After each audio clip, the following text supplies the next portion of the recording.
বলিউড বলে বলে গোল দিচ্ছে হলিউডকে। কেন এই কথা বলছি? যখন আবতার এই মুভিটা রিলিজ হবে, তার রিলিজ ডেট ঘোষণা করে, তখন আরো কত বড় বড় বলিউড মুভি তারা হচ্ছে সিনেমা হলে সেই সময়টা ফাঁকা করে দিয়ে নিজেদের রিলিজ পিছিয়ে দিল। কিন্তু সেই নিজের জায়গাটা ধরে রাখলো কে? ধুরন্ধর। আর ধুরন্ধর যা খেল দেখিয়েছে এবারে বস, হলিউডও পর্যন্ত বলছে ভাই কেন এলাম।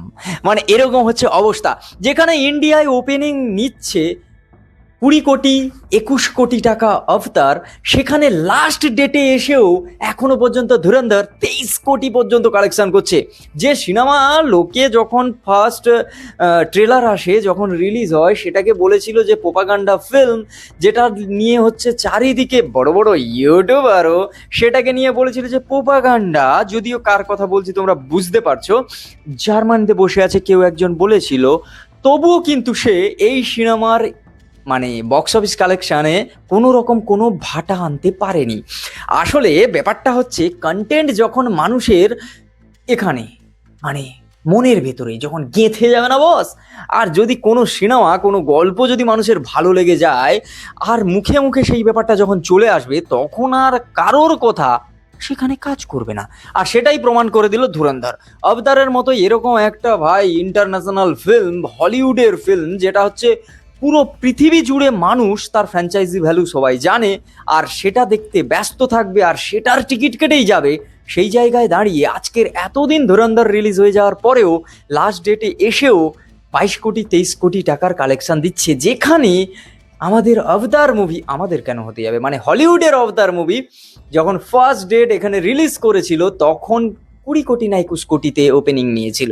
তাহলে ভেবে দেখো, যার ওপেনিং হচ্ছে 20-21 কোটি, আর লাস্ট ডেটে যার 23 কোটি যাচ্ছে, তার মানে কিভাবে বলে বলে গোল দিচ্ছে ধুরন্ধর, সেটা নিশ্চয়ই বুঝতে পেরেছো।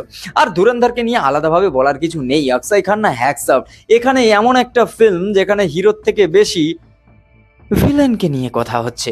আর তার থেকে বড় ব্যাপার, এখানে আর রাধামন, তারপরে আরো অনেকে ছিল যাদের নিয়ে আলোচনাই হয়নি সিনেমায়, কিন্তু তবুও সিনেমা সুপার ডুপার ব্লকবাস্টার হয়ে গেছে অলরেডি।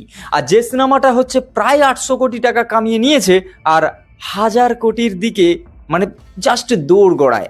তাহলে এবার বলো বস, কন্টেন্ট যদি ঠিক থাকে তাহলে বলে বলে গোল দেয়া যায়, সেটা হলিউড হোক বা সাউথ বা অন্যান্য কোনো সিনেমা। সাউথ এই কারণে বললাম, কারণ যে যত যাই বলুক ইন্ডিয়ান সিনেমা, যখন বলিউডের একটা বড় স্টারের সিনেমা আসে কিংবা সাউথের একটা বড় স্টারের সিনেমা আসে, তখন শুরু হয়ে যায় খেলা। আমাদের বাংলায়ও যেরকম একসঙ্গে দেব আর জি দিলে যেই খেলাটা শুরু হয়ে যায়, সেম জিনিস সব জায়গায় তাই হয় ভাই। ভার্সাস ব্যাপারটা আসবেই আসবে। 2026-এর পুজোর সময় দেখে নিও কি হতে পারে। ঠিক আছে, তো চলো আজকের ভিডিও এই পর্যন্ত। যদি ভালো লাগে, like, comment, share and subscribe my YouTube channel. Facebook থেকে দেখে তাহলে পেজটাকে ফলো করো, লাইক করো, বন্ধুদের সঙ্গে শেয়ার করো। এই চ্যানেলে নতুন হলে সাবস্ক্রাইব করো। টাটা।